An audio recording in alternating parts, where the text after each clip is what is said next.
Okay. Good morning sa bawat isa. Purihin ng Diyos sa umagang ito. Ang aking katanungan po na ibibigay sa inyo ay alam nyo ba ang ibig sabihin ng pribilehiyo at ang karapatan? No? Mayroon pong dalawang salita na minsan ito ay nagpapalit-palit natin sa ating mga buhay.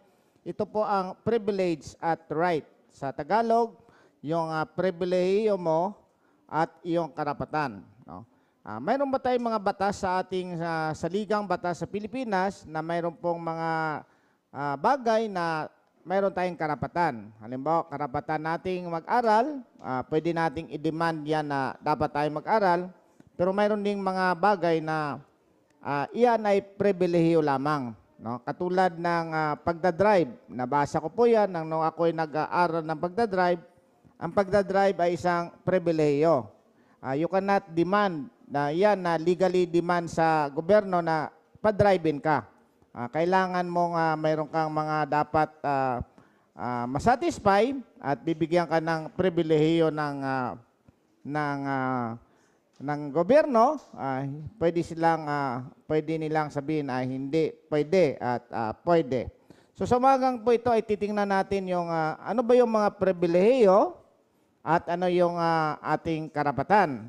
So, sa umagang ito, tayo po ay may privilege or may pribileyo na binigyan tayo ng Diyos ng oras, binigyan tayo ng maayos na pangatawan upang tayo po ay makapunta dito sa isang lugar na ang salita po ng Diyos ay binabasa sa Biblia at sinasabi dito sa pulpito at ito po ang magandang balita rin tungkol kay Jesus na tayo po ay makasalanan at dapat nating tanggapin ang ating Messiah na si Jesus Christ na tagapagligtas.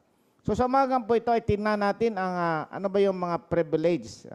At babasahin natin dito sa Matthew chapter 22 ang mga talinghaga. Ang talinghaga tungkol sa wedding banquet or wedding feast. At ito ay kwento ni Jesus Christ. So bago ko po sabihin ang tatlong pribileyo, ay basahin muna natin ang ating mga verses. Ito ay English, New King James Version, kasi nabasa na po natin ito sa Tagalog. At bilang paggalang ng salita ng Diyos, tayong lahat ay tumayo. Buksan natin ang ating Biblia and I will be reading from verse 1 up to verse 14. This is in New King James Version. And Jesus answered and spoke to them again by parables and said, The kingdom of heaven is like a certain king who arranged a marriage for his son and sent out his servants to call those who were invited to the wedding, and they were not willing to come. Again he sent out other servants, saying, Tell those who are invited, See, I have prepared my dinner. Oxen and fatted cattle and are killed, and all things are ready. Come to the wedding, but they made light of it and went their way, one to his own farm, another to his business, and the rest seized his servants, treated them spitefully, and killed them. But when the king heard about it, he was furious, and he sent out his armies, destroyed those murderers, and burned up their city.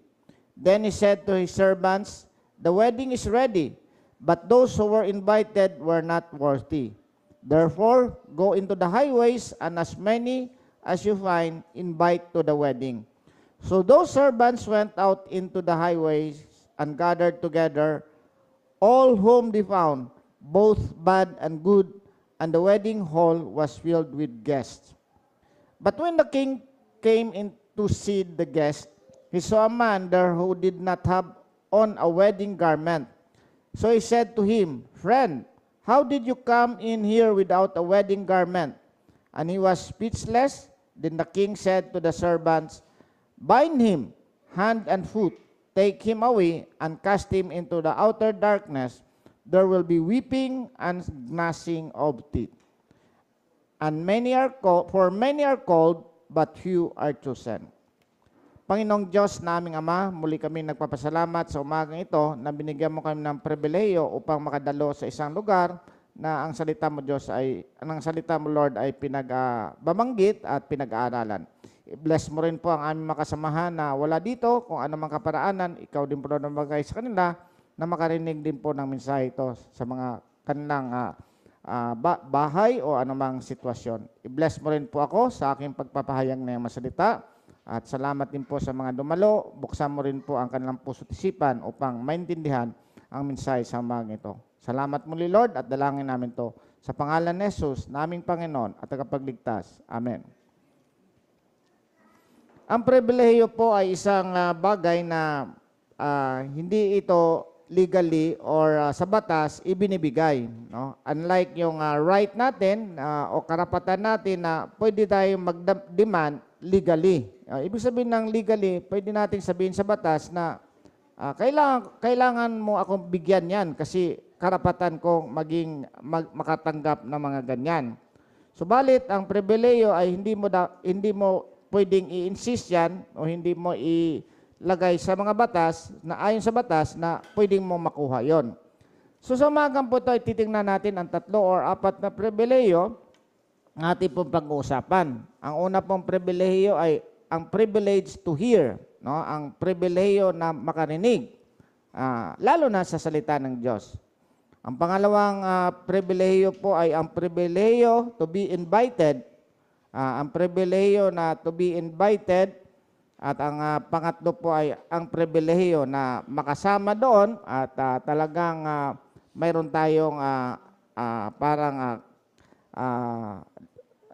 damit na bagay doon sa lugar na yon na tayo po ay in-invite. Una-una po, ang pribileyo na tayo ay makarinig ng salita ng Diyos. Ang pangalawa, ang pribileyo na tayo po ay ma-invite sa kaharian ng Diyos. At ang pangatlo po ay ang pribileyo na talagang karapat-dapat tayong maging nandoon sa kalagayan o kasama ng Diyos. Ang sabi dito ni Jesus Christ sa kaniyang account o ang sabi ni Matthew, nandito si Jesus Christ, ang ating Diyos na nagkatawang tao, kasi alam po natin ang ating Misaya o ang ating tagapagligtas ay Diyos yan siya na nagkatawang tao, ipinanganak na bata at lumaki at siya ay lumaki sa Israel at siya ay nabuhay ng 33 years ng kanyang human life dito sa mundong ito at sa pangatlong sa last 3 years ng kanyang buhay ay siya ay nagsimula ng kanyang ministry na ipangaral ang magandang balita ng kaligtasan at ito ay ang kaharian, Kingdom of God or Kingdom of Heaven. Kasi minsan nakikita natin, ano ba yung gospel? It is about the Kingdom of God. At kung mababasa po natin sa Matthew, ay Kingdom of Heaven din po ang sinasabi doon. Kasi ito ay bawal sa kanila na magsalita talaga ng directly ng God. Kasi ang address po ni Matthew ay sa mga Jews po ito. Pero sa atin ay pwede nating sabihin na Kingdom of Heaven, Kingdom of God, and ito po ay na-refine o naayos ng pagpapaliwanag sa atin ni Pablo na ito po ay ating kaligtasan. No? Kasi ang kingdom po na ating dapat maintindihan ay yung kingdom talaga na kasama natin ang Panginoon eternally o hanggang sa katapusan, no? At hindi ito yung dito sa mundong ito. Ngayon ay si Jesus Christ ay sa kanyang 3 years na ministry, siya ay nagpapaliwanag ng mga salita ng Diyos kasi siya yung exact replica of, exact representation of God. Siya ang God na nagkatawang tao. Makilala mo ang God sa pamamagitan niya at siya ay gumawa din ng mga himala, nagpapagaling na may mga sakit, nagpapakain ng maraming tao to prove na siya talaga ang makapangyarihang Misaya na ipinadala sa mundong ito. So, during his last week, very important yung kanyang last week kasi doon siya nililinaw tungkol sa magandang balita ng kaligtasan. Doon niya nililinaw kung ano yung sino siya, Misaya, na dapat maghirap muna bago ipakita ang kanyang glory. At dito po ay ipinakita niya yung mga parable. No? At ito ay something like Wednesday kasi si Jesus Christ ay namatay ng Friday in time of timing ng Passover Day ng mga Jews kasi siya ang representative. Siya yung Paschal Lamb. Siya yung magre-represent na siya yung makatay or mamatay doon sa Passover Day. Kasi ang Passover Day ng mga Jews ay commemoration nila yan o paggunita ng kanilang paglaya galing sa Ehipto kasi sila po ay naalipin ng Ehipto ng 400 years at sila ay pinalaya sa pamamagitan ni Moses kaya sila ay nag-celebrate ng Passover sila ay lalampasan ng Diyos na hindi sila mamatay doon sa angel of God na dumating upang patayin ang mga panganay at sila ay inutusan na magkatay ng tupa at ilagay ang mga dugo doon sa hamba upang lalampasan sila ng angel of God. Ngayon, si Jesus Christ ay nagkwento siya, no? Kasi ang kanyang pakay dito ay papakilala kung paano tayo makapasok sa kingdom of God. So, marami sigurong katanungan sa kanilang kapanahunan, ano ba tong sinasabi na kingdom of God? Ano ba tong sinasabi na kingdom of heaven? Ato ba tong sinasabi na siya ang Messiah at siya ang pinadala dito sa mundong ito at tayo po ay dapat maniwala sa Kanya upang tayo po ay makapasok sa Kanyang kaharian. So si Jesus Christ during His last days ay nagsimula siyang magkwento about the parable, no? Bakit parable?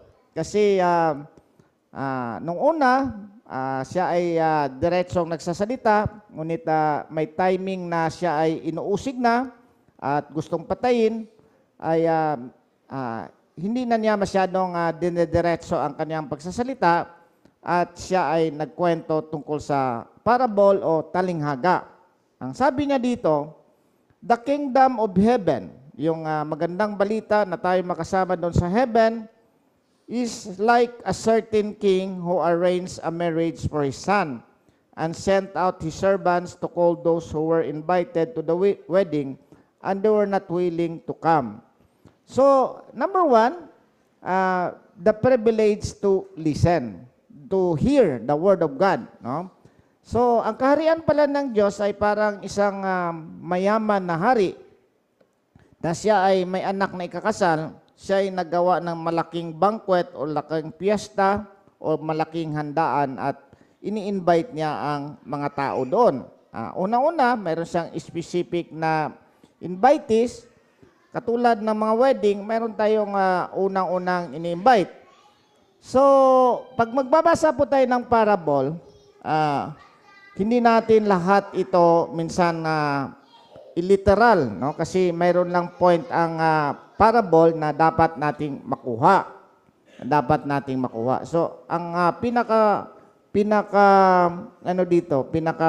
gusto ni Jesus Christ dito na pakita na privilege ito, ngunit maraming tumatanggi, no?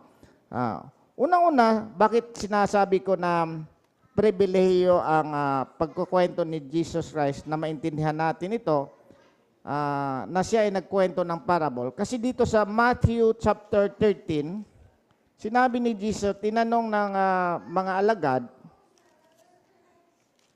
Matthew chapter 13, verse 10, no? Kasi nagkwento na po si Jesus Christ ng parable o talinghaga. Ang talinghaga po ay kwento ito ng mundo na may spiritual meaning. Ibig sabihin, kwento ito tungkol sa mundo na gumagamit na example tungkol sa mundo, ngunit may spiritual meaning. Tinanong siya ng mga alagad niya. Sabi niya sa verse 10 ng Matthew 13, and the disciples came and said to him, why do you speak to them in parable? Sinabi ng mga alagad, bakit ka nagkwento sa kanila tungkol sa talinghaga? Tungkol sa talinghaga. Ang sabi ni Jesus Christ, because it has been given to you to know the mysteries of the kingdom of heaven, but to them it has not been given. So, hindi pa lahat pala makarinig tungkol sa mystery of the kingdom of heaven. Ang ibig sabihin ng mystery, sa Bible, lalo na sa New Testament, ito ay mga facts or mga katuruan na hindi ipinapakita sa Old Testament sa mga propeta, ngunit ito ay nahayag lamang sa pamamagitan ng New Testament. So hindi ito misteryo, kundi ito ay bagong kaalaman. No? The mystery of the kingdom of heaven, sabi ito, but the mystery of the kingdom of heaven, but to them it has not been given. Hindi pa lahat ibinigay na makarinig. For whoever has to him will be given, and he will have abundance. But whoever does not have, even what he has will be taken away from him. Therefore I speak to them in parables, because seeing they do not see, and hearing they do not hear, nor they do understand. Katulad ng mga sinabi ng mga propeta, hearing you shall hear and shall not understand. So sabi sa 16, tingnan nito 16, but blessed are your eyes, for they see, and your ears, for they hear. For assuredly I say to you that many prophets and righteous men desired to see what you see, and did not see it, and hear what you hear, and did not hear it. So, ito ay isang pribilehiyo sa atin na makarinig ng salita ng Diyos. Mapalad tayo kasi naisulat na yung Bible. Sa kapanahonan ni Jesus, nagkwento siya, punta siya sa ilang lugar, nagkwento siya, pero hindi niya ini-explain halos ang meaning ng parable. Pero mapalad tayo kasi tayo po ay nandito na sa isang sitwasyon na tayo ay naiintindihan na natin ang ibig sabihin nito. So, ang kwento dito ay mayroong isang mayaman na naghahanda ng kasalan. Sa eastern side doon sa lugar nila, ang mga mayaman ay naghahanda ng mga kasalan, naghahanda para sa kasalan, at marami siyang inihahanda. Napatay na raw niya yung mga baka, yung mga matatabang cattle, at ready na ang kanyang handaan. So, ngayon, bakit ko ini-emphasize ito na i-pribilehiyo natin itong marinig? No? Pribilehiyo natin marinig. Kasi marami po sa atin ang hindi nakakaintindi na binigyan tayo ng pribilehiyo ng Diyos na makarinig ng salita ng Diyos. Itong pagpunta nyo dito, hindi ito parang common sa lahat ng mga tao. Una-una, bakit hindi ito common? Maraming busy. Maraming busy sa paghahanap ng pera. Of course, valid na reason yan. Bakit ako pupunta dyan sa church? Bakit ako handang makinig ng salita ng Diyos? Wala nga kaming makakain bukas. Ba? O kailangan kong maghanap muna ng pera ngayong Sunday. Correct yan. Pero that is a privilege pribileyo yan ng tao na okay, mayroon kang pagkakataon na mag-isip na pwede naman siguro ako mag-sacrifice na isang araw para lang makakain ako bukas. Pribilehiyo yan. Hindi lahat yan ng tao ay binigyan ng pribilehiyo ng ganon. Tayo din po ay maayos ang ating pangatawan. Maraming mga tao ngayon, lalo na sa mga matatanda at masakitin, sila ay nasa hospital. Sila ay nagtitiis ng makaramdaman at wala silang panahon na makarinig ng mga salita ng Diyos, lalo na sa pagpunta sa isang lugar na deliberately ay pinapakinggan mo ang salita ng Diyos. So, privilege yan. So, dito kay Jesus Christ, nagkwento siya in parable, parang ang mga pribilehiyo ng mga tao ay makarinig. No? Ngayon, bakit kailangan natin na i-emphasize na ulitin ko po, bakit natin i-emphasize? Kasi nandito sa sitwasyon na open na yung Bible. Mayroon ng mga nakasulat dyan at dapat nating basahin yan kasi pribilehiyo natin yan na magkaroon ng Bible. At ngayon ay pribilehiyo ng mga tao na ang Bible ay nasa kanilang mga cellphone. No?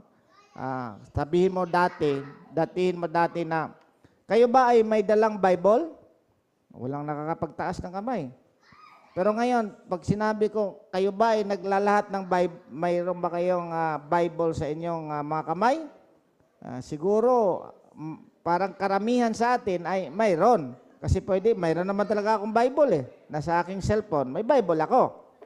Pero, pribilehiyo yan. At ngayon ay pribilehiyo na ngayon kasi open na ngayon ang information. In a click, one click lang, ay kaya mo nang i-search. Matthew chapter 22, sandali lang po, basa. Samantalang noon, pupunta ka pa doon sa aparador, kukunin mo yung maalikabok na Biblia, may alikabok doon, at bubuksan mo. Hindi hirap ka pa, hindi mo na, saan ba yung Matthew na to? Kasi hindi mo alam eh. Pero ngayon, maski walang kaalam-alam sa Bible, pag sinabing Matthew 22 verse, ganon, nandun na. So, pribilehiyo ito. Pero, hindi rin ibig sabihin na automatic yan. Bibigyan ka na ng desire to open your Bible. So, number one, magpapasalamat tayo sa Panginoon na nandito tayo sa stage na tayo po ay nakakabasa ng Biblia at nakakarinig ng Biblia. Ang pangalawang pribilehiyo po ay ang privilege to be invited. Ang pribilehiyo na ikaw ay maimbitahan, no? So dito sa kwento ni Jesus Christ ng parable, He sent out His servants to call those who were invited to the wedding, and they were not willing to come. So, mayroong unang inimbita, ito yung bayan ng Israel, kasi ang bayan ng Israel ay yun yung pinakaunang inimbita ng Panginoon upang makarinig ng kanyang mga salita. Alam mo po, ang bayan ng Israel ay privilege yan, doon dumaloy ang salita ng Diyos sa kanila. Doon ipinahayag ang magandang balita, ang Ten Commandments sa kanila sa pamagitan ni Moses. Doon ipinakita sa kanilang maraming propeta. May mga propeta, sina Moses, sina Isaiah, sina Daniel. Marami silang mga propeta doon na ibinigay ang Diyos, no? Pero sabi dito, they're not willing to come. Again, He sent out other servants. Nagpadala ulit ng alipin yung hari at sinabi, tell those who are invited, see, I have prepared my dinner, my oxen and fatted cattle unkilled, and all things are ready. Sabihin mo doon sa mga invited na naka-ready na yung handaan, yung piging, na nakatay ko na yung mga hahanda, yung mga baka, kung ano mang hinanda, at ready na ito. Pumunta kayo sa wedding, sa kasalan. Ano ang sagot nila? But they made light of it. Hindi nila masyadong pinapansin. Ibig sabihin, wala yan, walang kwenta-kwenta yan, no? And went their way, one to his own farm. Ang iba pumunta sa kanilang palayan, sa kanilang fruit trees, sa kanilang mga farms. Another went to his business. No? Very common ito, even sa atin din na very busy. Yung iba doon sa kanilang palayan, yung iba sa kanilang business. Pero mayroong special case dito.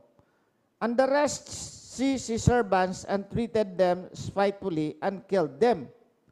Ngayon, yung mga Jews na unang dapat makarinig ay maraming mga propeta na pinadala, no? Pinatay nila yung mga propeta. Yung ibang mga propeta tinapon nila sa hukay, katulad ni Jeremiah. Mayroong mga ibang propeta ay hinahabol nila, no? Sina Ezekiel, sila mga yung unang mga propeta, si Elias, pinapatay nila. Ngayon, ganon ang sitwasyon ng Israel. Maraming mga propeta ang pinadala sa kanila. Ngayon, sabi ng hari, but when the king heard about it, he was furious and he sent out his armies. Isipin natin, ang Diyos ay nagpapadala ng mga propeta, nagpapadala ng mga pari, nagpapadala ng mga kung ano-anong mga paraan upang ipakita ang kapangyarihan ng Diyos. At in fact, sa huling mga araw, pinadala niya ang kanyang bugtong na anak na si Jesus. Anong ginawa? Pinatay nila ang mga propeta at pinatay nila si Jesus. Ngayon, sabi dito, but when the king heard about it, he was furious, nagalit ang hari, and he sent out his armies, destroyed those murderers, and burned up their cities. Maraming mga accounts sa Bible na ang Diyos ay nagtitimpi sa kanyang galit, ngunit pinarusahan din niya ang bayan ng Israel. At alam po natin na ang bayan ng Israel ay pribilehiyo silang makarinig ng salita ng Diyos, ngunit sila ay hindi sumusunod doon sa salita ng Diyos at marami silang binabiolate, like pumunta sila sa mga idolatry, nagalit ang Diyos sa kanila. At in fact, may mga propeta din na nagkakasala, like Solomon, ang hari na nagkakasala, si Solomon, so na-divide yung kanilang kingdom, nahati into two parts, kasi 12 tribes yung Israel. Yung 10 tribes, except Judah and Benjamin, ay napunta sa northern part, yung kabila, hindi dito sa southern part, na nandun yung Jerusalem. At binihag ng Assyria yung 10 tribes na yan. So, ito ay totoo na nagalit ang hari at pinadala niya ang kanyang armies. Not literal na may armies ang God, pero pwedeng gumamit ang God ng iba't ibang sitwasyon na maparusahan ng Israel. No? Nabihag ang Israel, nabihag sila, dinala sila sa Assyria, and after how many years, nabihag ulit yung Judah. Yung Judah, na composed of Judah and Benjamin, nabihag ulit sila ng Babylonia. At alam po natin, ang Israel ay nabihag din ng mga Grego, nabihag din sila ng Roma. Ngayon, bakit ko sinasabing invited, pribileyo natin ang invited? Sabi dito, but when the king heard about it, he was furious, and he sent out his armies, destroyed those murderers, and burned up their kings. Then he said to his servants, sinabi niya sa servants, the wedding is ready, but those who were invited were not worthy. Therefore, go into the highways, and as many as you find, invite the wedding. Kaya pumunta sa Gentiles, yung invitation ng kaharian ng Diyos, kasi doon siya sa Israel, sa Jews, hindi nila tinanggap. Ngayon, pumunta sa mga Gentiles. Ang point din dito, kung malalim ang teolohiya mo, dapat tiningnan mo muna ang parable. Kasi alam naman ng Diyos na talagang ang mga hintil ay kasali. Huwag nyo naman pumasok na, hindi pala tayo dito kasama sa una. Para lang pala tayo sa mga Hudyo. This is only a parable na ma-emphasize yung point na tinanggihan ng isang aspeto isang grupo, ngunit pumunta sa isang grupo. Kasi dito sa John 1:11 to 12, ang sabi sa John 1:11 to 12, he came to his own, but his own did not receive him. Jesus came to his own, but his own did not receive him. But as many as receive him, to them he gave the right to become children of God, to those who believe in his name, who were born not of blood, nor the will of the flesh, nor of the will of man, but of God. So, ang ibig sabihin nito, si Jesus Christ, na Word of God, pumunta sa bayan ng Israel, pumunta siya sa kanilang sariling bayan, at ang kanilang sariling bayan ay hindi siya tinanggap.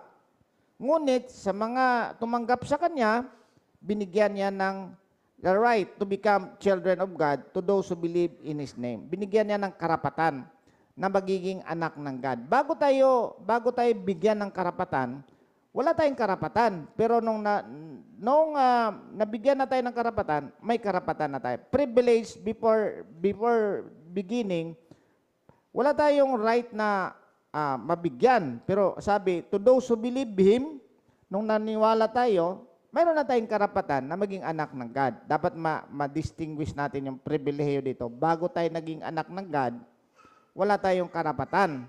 Kasi bakit?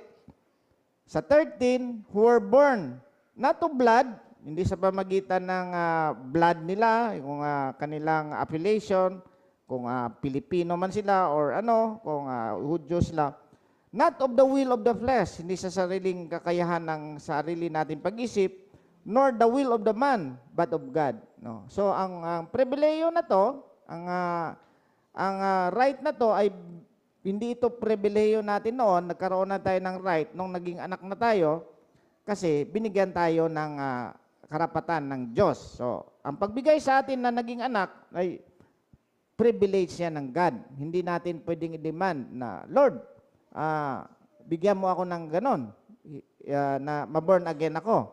Hindi pwedeng i-demand natin yan kasi who were born not of blood, nor the will of the flesh, nor of the will of man, but of God. So, lahat yan ay, ang God yan ay nag-invite sa atin. So, dito, sabi dito, therefore go into the highways, and as many as you find, invite to the wedding.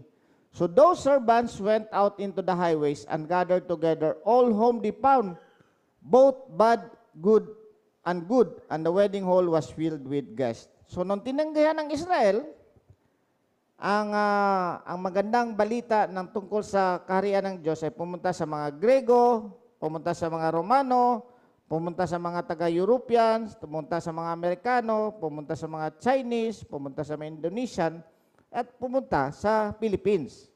So, magpasalamat tayo na naabot tayo ng magandang balita ng kaligtasan. Although dumating sa Philippines, hindi pa rin maayos, mayroon pa rin mga invitation na specific. Pumunta sa Golden City, pumunta mismo sa bahay nyo. Miracle yan. Miracle yan na ang magandang balita ng kaligtasan ay pumunta sa bahay nyo. Kumatok sa bahay nyo, oy, nandito ang magandang balita ng kaligtasan. Ako o kayo, naisip nyo ba na bata kayo, except itong mga anak siguro na mga nandito na, pero wala sa isip namin 60 years or 50 years ago o 40 years ago na makapunta kami sa isang lugar na ang salita ng Diyos ay nilinaw na pinag-aralan. Kasi sa dati naman basta may Diyos lang, ang ating paniniwala ay okay lang, lahat naman tayo ay makakarating dyan. Wala nang pakialaman, basta may Diyos kayo, may Diyos ako, may Diyos sila, pareho lang ang daan. Di ba ganun ang ating pagkakaisip noon? Mayabang pa ako nung nakipag-debate pa ako nung college. Hindi, pare-pareho lang ang way. Basta kung may Diyos kayo, may Diyos kami, pareho lang. In fact, maraming mga nagtuturo na ganun din. Pero malinaw sa Biblia na ang tanging daan lamang ay si Jesus. Sabi kasi ni Jesus, I am the way, the truth, and the life. No one comes to the Father except through me. Sabi yan sa John 14 verse 6 na walang ibang daan. Ako ang daan, sabi ni Jesus. Ako ang daan, ang katotohanan at ang buhay, walang makakapunta sa kaharian ng Diyos o sa Ama, sa kaharian ng Diyos, kundi sa pamamagitan ko. So, itong invitation na to na you are invited sa kaharian ng Diyos, ito ay in-invite kayo na ito yung magandang balita ng kaligtasan. Parang ganon ang sinabi ni Jesus Christ ng kingdom of heaven is like a king na naghanda at in-invite tayo. Una-una, hindi tayo kasama, no? Pero dahil sa hindi pag-accept ng Jews, tayo ay nasama at eventually talaga tayo masama at ma-invite. Ngayon, una-una, pribileyo na makarinig. Pangalawa, pribileyo na ma-invite. Ngayon, ito ang pinaka-importanting pribileyo na masuotan tayo ng wedding garment. Sabi dito sa 11. But when the king came into see the guest, he saw a man there who did not have on a wedding garment. Nung pumasok na yung hari sa bulwagan, sa wedding hall, na puno ng nakita niya na mayroong isang tao doon na hindi nakadamit ng damit pangkasalan. Ano ngayon yung damit pangkasalan? Nandoon na siya, nakikinig siya, palagi siyang, pwede nating sabihin ito, palaging nagsisimba, palaging nandoon, nakarinig, Pero wala siyang damit ng pangkasalan. This is a parable. Ano yung damit na pangkasalan? This is the holiness of God. Holiness of God. And this is about righteousness of God. Ang sabi ng wala kang wedding garment. Friend, how did you come in here without a wedding garment? So again, when you read about parable, hindi lahat ay hindi lahat ay pwede mong i-apply kagad. Friend pala na king yun eh. Ang ibig sabihin lang dito, friend, ikaw, bakit hindi ka nakadamit ng pangkasalan? So very important na pag na-invite tayo, dapat tayo ay malaman natin yung damit pangkasalan. Hindi ka naman pwedeng pumunta doon na gusot-gusot yung damit mo. No? At marami din na siguro na pag in-invite tayo sa wedding, ay dapat mayroon tayong tamang damit, no? Ang mahirap man yan kasi sabihin nila, ngayon nga kasal. Gusto kong pumunta doon, nakamaong ako.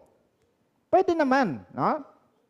Pero sa Diyos, malinaw na malinaw sa Diyos, hindi po pwede yan. Kasi ang kaharian ng Diyos ay banal yan. Hindi pwedeng makapasok ang tao doon na may kasalanan. Marami ngayon ang nag-iisip doon, kaya nga pumunta si Jesus Christ dito para daw sa mga makasalanan. Sa church namin, maraming mga makasalanan, kaya kami ang totoong church. Kayo mga hipokrito kayo kasi wala kayong makasalanan. Ang inibig sabihin ni Jesus Christ doon, siya ay pumunta doon sa lugar na maraming kasalanan para baguhin yung i-invite yun. Hindi ibig sabihin na nandun yan sa wedding.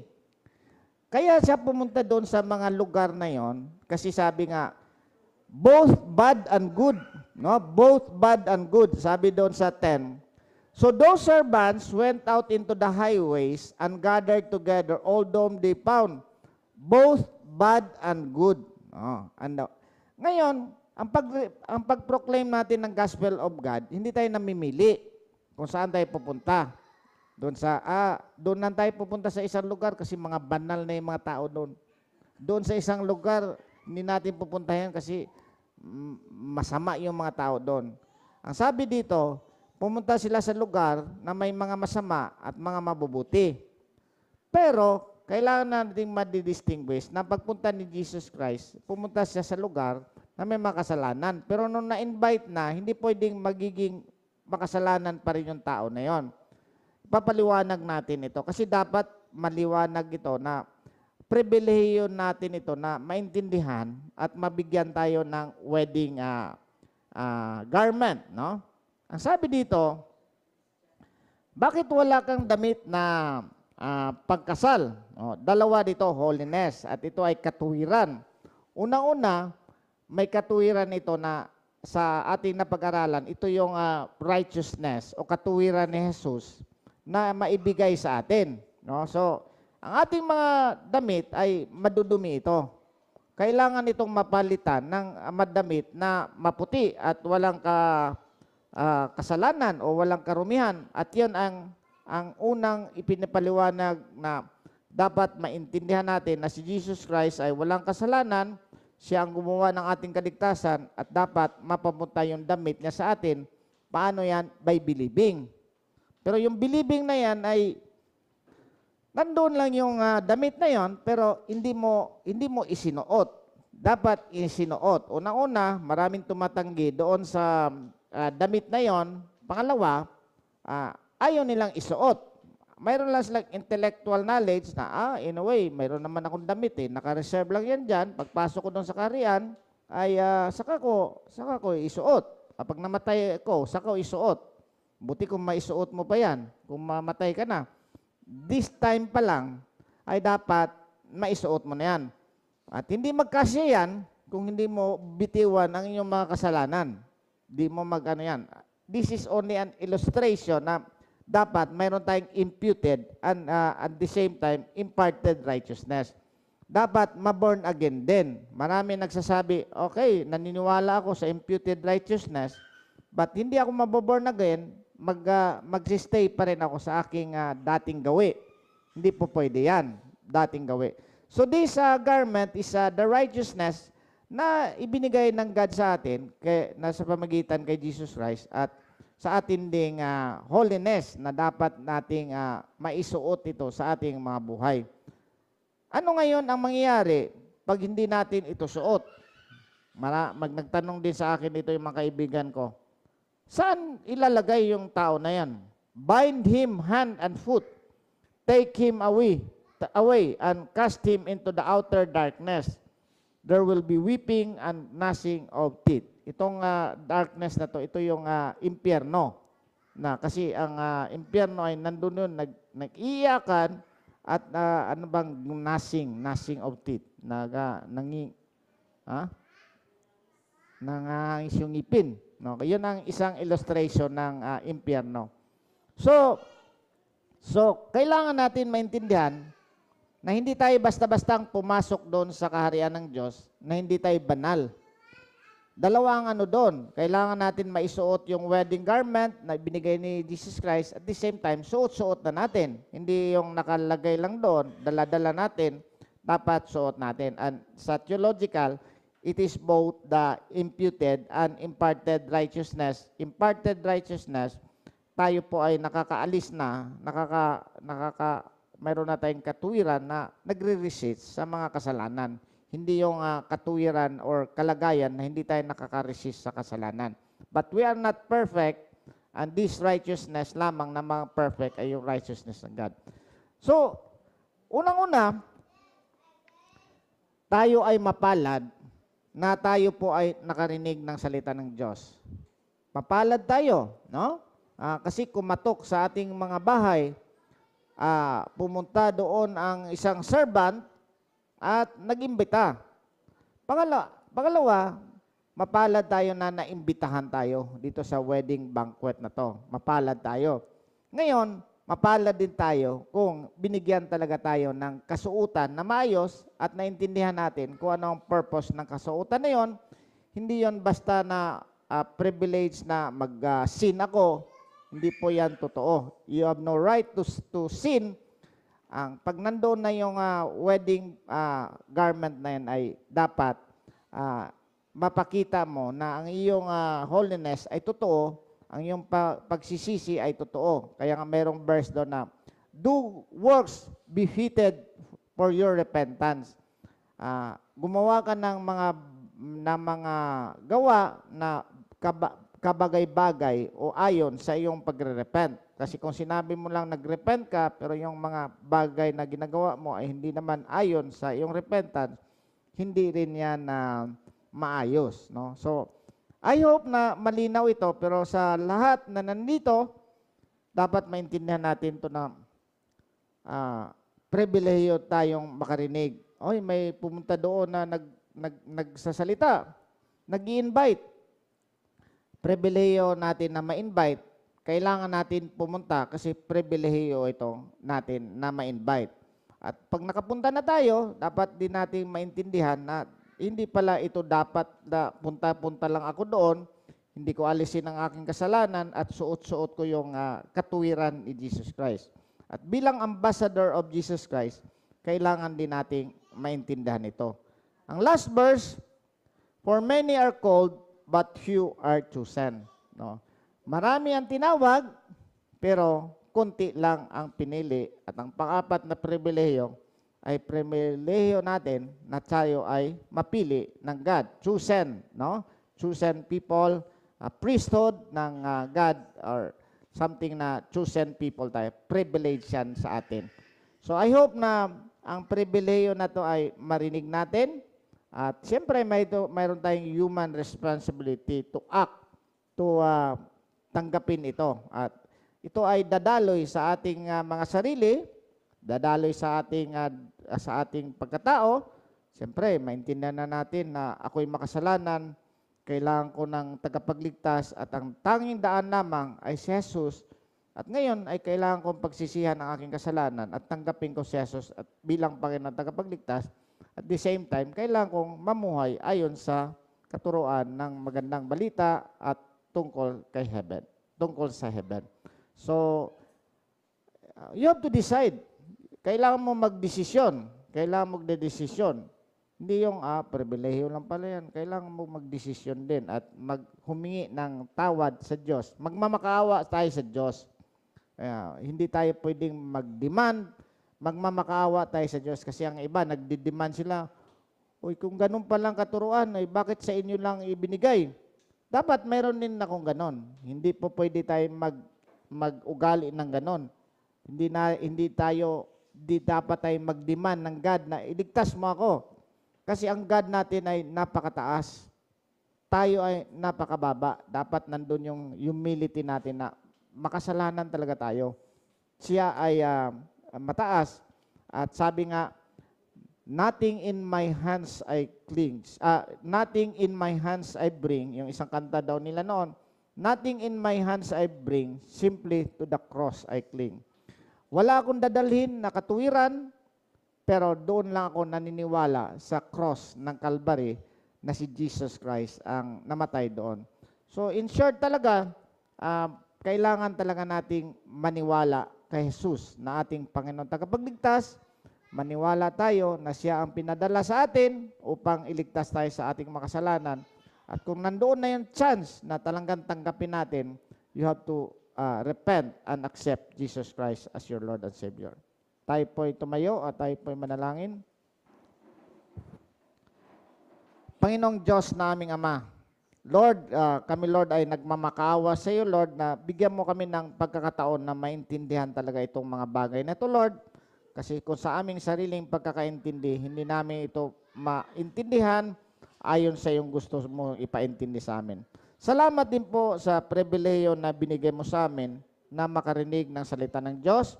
Salamat din po Lord sa pribileyo na in-invite mo kami. At salamat sa pribileyo na binigyan mo kaming nakasuot ng righteousness o holiness na galing sa iyo. At salamat din po Lord na pinili mo kami before the foundation of the world to serve you for your glory Lord and to be holy. Salamat muli Lord at dalangin namin to in Jesus' name. Amen.